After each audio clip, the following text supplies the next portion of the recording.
Good morning, good afternoon, and good evening all around the world, dear viewers. This is Mudassar Majeed, ESL expert and media professional from Pakistan. A very warm welcome to all of you who are watching this live session. So I would like to tell you something about this platform. This is a platform where we connect with our esteemed experts and visionaries from all across the globe to explore thought-provoking topics that inspire growth, learning, and global understanding. Stay connected as we are going to dive into today's engaging discussion.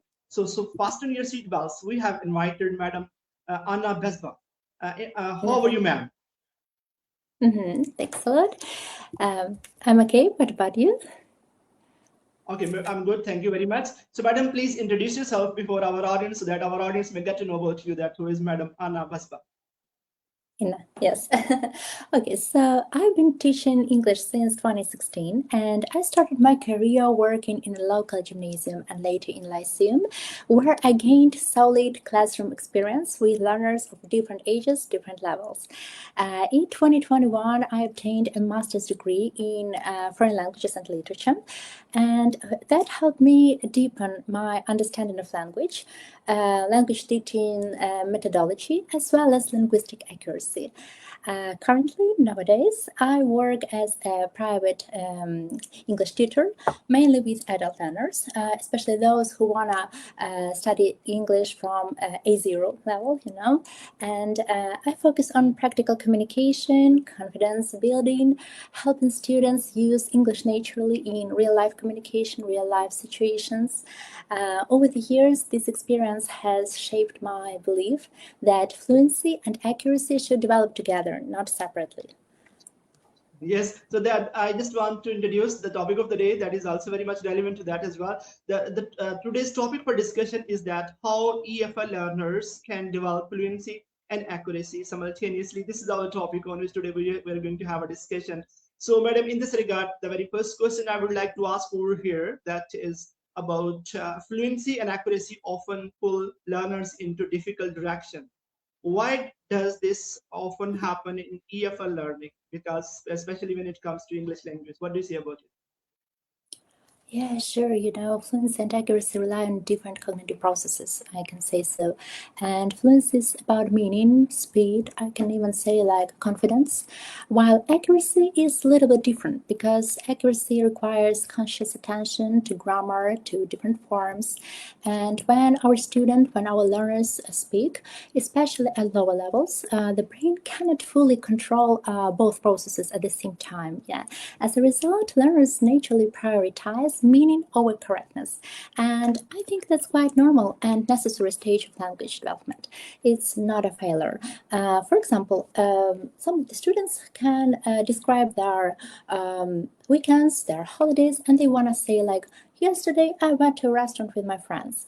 But while focusing on fluency, they can say like, yesterday I go to a restaurant with my friends. So that's a mistake. Communication happens, but grammatical accuracy suffers. Sadly, letter knows the rule that he, she, it plus ending s, for example, but during free speaking, he or she can say she work in an office, and they forget about that ending. The rule is known, but not yet automated. Yeah, and also some learners over monitor their speech when they can hesitate, when they can worry so much that they can absolutely stop. And here, the focus on accuracy blocks fluency and confidence. That's also quite a common problem, I guess. Mm-hmm. That's the thing, because a lot of in different countries, so it varies from culture to culture and situation to situation as well. So the next, I just want to ask that when learners focus on speaking freely, accuracy can suffer because when it comes to when the people are speaking freely or fluently, so there can be some of the mistakes that they can occur in their accuracy. So that time accuracy suffer. And how can teachers prevent this without discouraging communication? Because they have to build up their confidence. What do you say about it? Mm-hmm. Yeah, to my mind, the key factor is timing because teachers should allow learners to speak freely first and avoid that interrupting communication even if there are different mistakes. Yeah. Accuracy should be addressed after the speaking task, not during it. And it is also important to focus on the so called limited number of target structures in each lesson rather than connected everything at once. For example, the teacher listens and if my students describe something, even if they do mistakes, of course there are some spontaneous mistakes, there are some fossilized mistakes, but I can note down common errors while they are speaking. Then, after the activity, the teacher, for example, me, yeah, I can review selected sentences together with the class. While they are working in groups, and then I can set a focus. For example, today we are paying attention to past verb forms, or today we're gonna pay attention to the difference between regular and irregular verbs, something like that. I can say like this. Definitely that it is. And just want to ask the next one, that what are some of the simple classroom practices that generally help learners build fluency and accuracy together? Yeah, that's a really important question because that's our main focus while teaching a language. Yeah, and I can say that there are different ideas here. For example, we can start with from repetition with variation. Learners can talk about the same topic but with different partners, or try out the so-called flipped classroom or something like that. Then I can also think of guided speaking. For example, learners use prompts, key phrases, sentence starters.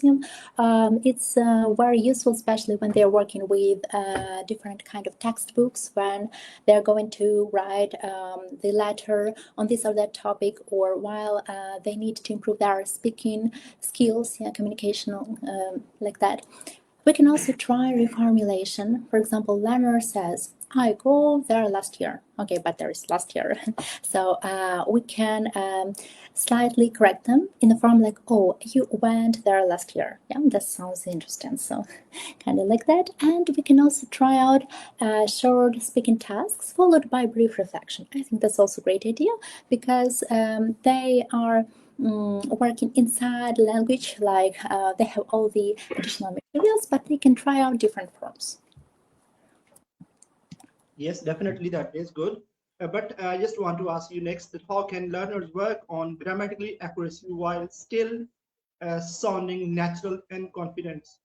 Because you know that when it comes to grammar, they are very much focusing on it, to whether to speak according to the exact norms.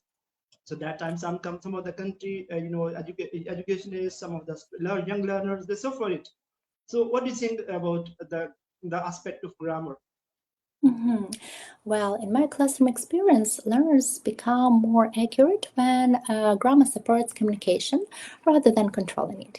I try to focus on teaching grammar through chunks, language chunks. We can also talk about not isolated rules, but prioritizing high frequency structures, practicing them through real life speaking, real life situations, especially when I work with students who try their best and they combine their work, their simple life abroad with studying language from A0, and they need real skills for communication in real life. For example, how to go to the bank, how to choose something at local markets, or how to deal with renting a flat, renting a car, or something like that. So, for example, instead of teaching rules in isolation, learners practice ready-made chunks. For example, I've never been to, and they continue, or I've just finished, and then they continue about themselves. I've already tried, and so on and so forth. For adult learners, we focus on practical grammar needed for everyday communication. For example, first of all, that's about polite requests. They already know the structure, could you, or I would like to, and then they continue for themselves. They can also learn and try out practicing in common past forms. For example, I went, I stayed, I bought, I met, something like that. And future plans, because it's truly important when they communicate with English speakers. I'm going to, or I will, and then they continue. After short grammar focus, learners can speak about their own experiences or role play real life situation when they are going to return something to the shop, or when they are going to I don't know, we can say like buy something, exchange. Maybe they're calling to somebody and try to book a table at the restaurant, or organize the meeting with friends, and they're going to talk about future plans, something like that. The most important factor, I guess, is about learners that they gain confidence when they understand, when they truly realize that natural speech doesn't have to be perfect. They just need to practice, just need to move on like that.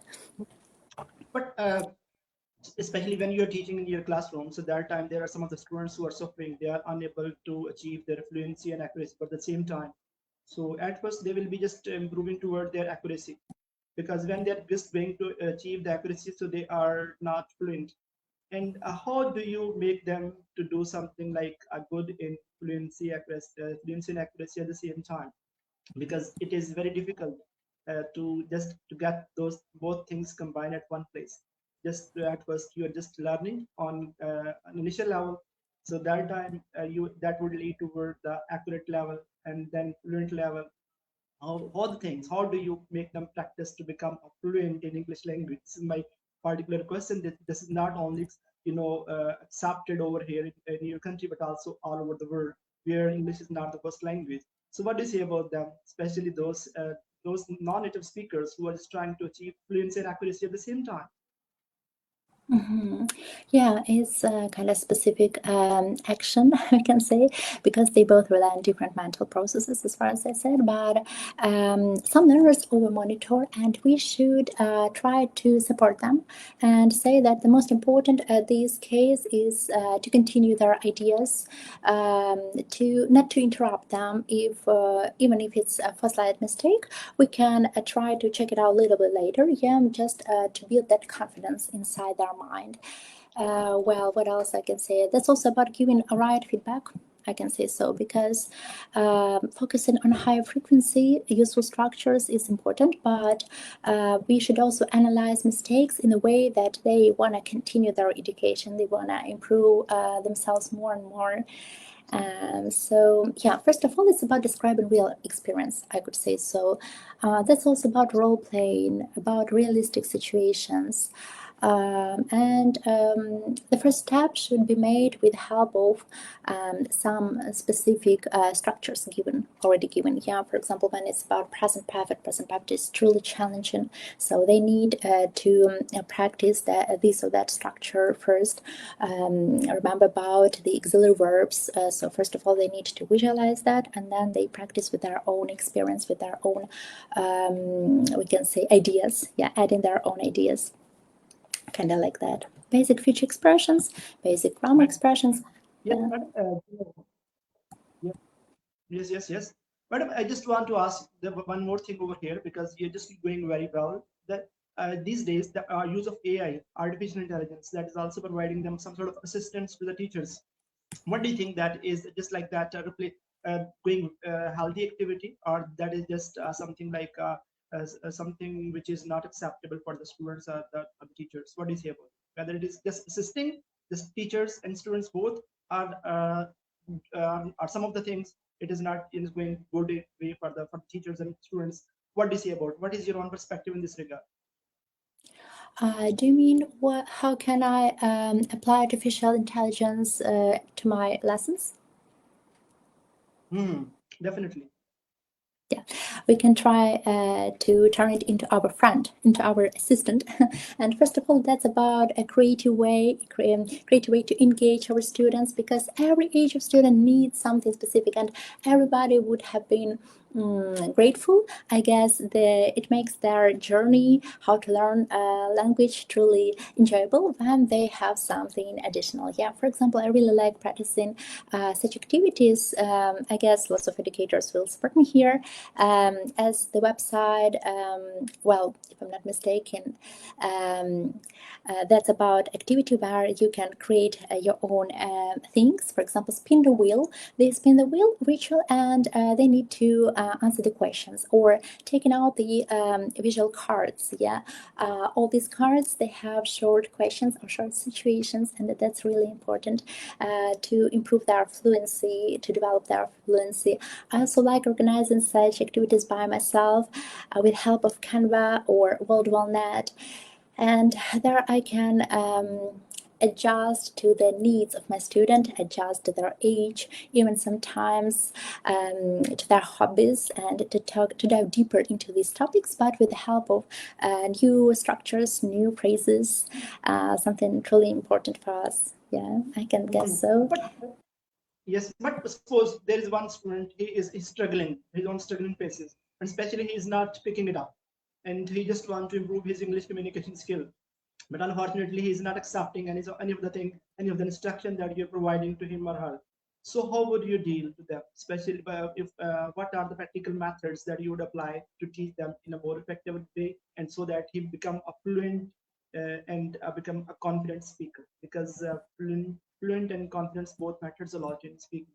So what is it about? What is your own point of view in this regard, being a teacher? Do you mean that how would I give the feedback? Yes, yes. I'm just asking about the practical methods that you apply when you are teaching to your class and your students. Mhm. Well, I can say that the most effective feedback is selective, delayed, quiet, supportive, and it's really important to correct only repeated or target errors. First of all, I believe that it helps them to build their confidence. Also, we should give feedback after the speaking activity, using reformulation. I think that's truly important because we can slightly turn them into the topic, especially if they have the long story to tell us, and we need them to be more concrete, something like that. Yeah, we should also highlight common mistakes, but I like to call it recycling. Yeah, because they need feedback, but it should be delayed. And here, at the moment, they need to gather ideas, and that's truly important because when we talk in our native language, we don't notice so many things. But when we talk about English or any other foreign language, we should first of all collect ideas. Then we should turn them, adapt it with the right forms, with all the right endings. Remember about auxiliary verbs. Some of the grammar moments, some of the grammar structures are absolutely fresh for us, and moreover, not all the tenses, not all the grammar tenses are the same, equal in our native language. Yeah, so that's also a challenge that we should include. We should also count on to. And we can also say that that's truly important skill, but it should be trained step by step. I believe that when they train, especially when you have some practice before the exam, oral exam, and they need to organize their speech, given advantages, disadvantages, all the things considered, yeah, that's truly one more challenge, and they have faced with it. In this case, we need to teach that in the whole process. Mm-hmm. Okay, this is where you will be dealing to your own students that time, because it varies from the teacher to teacher, especially the instructor. Better understand that how he should teach the students, and especially when you are teaching to the multi-background knowledge, the people who are having that time, it varies. And the teachers who can understand, but first he should need to understand that what level he or she the student and have got. So that time after getting it out, so then teacher should teach in this way, he or she can better understand the idea that how he can become a fluent and confident speaker.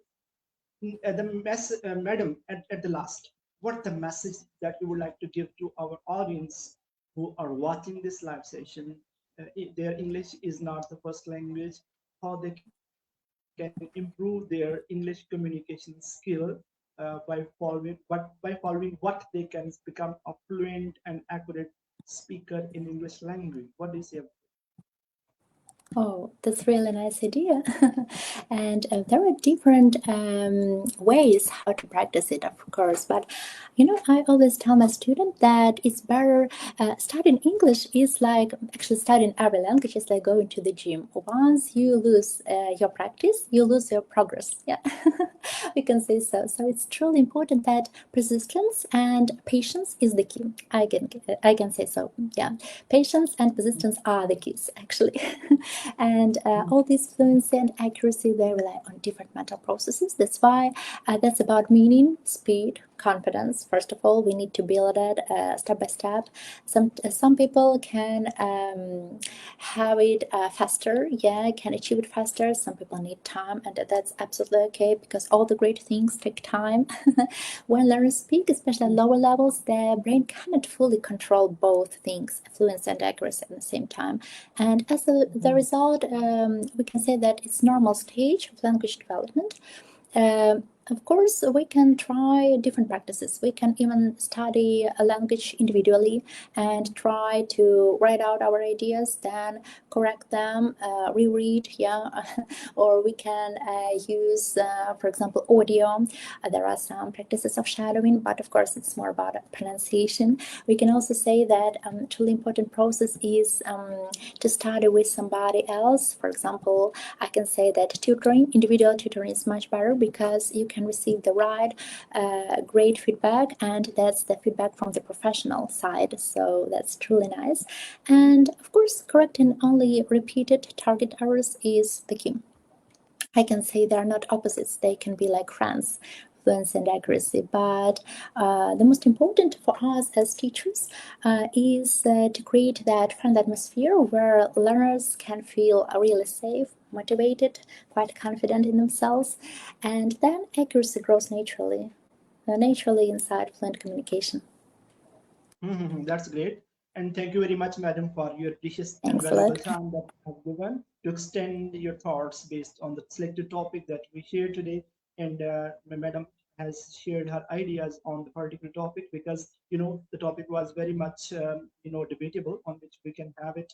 Especially fluency and accuracy both matters a lot, especially in the non-native speakers. This is the big problem of the non-native speakers in where English is dealt as a second language.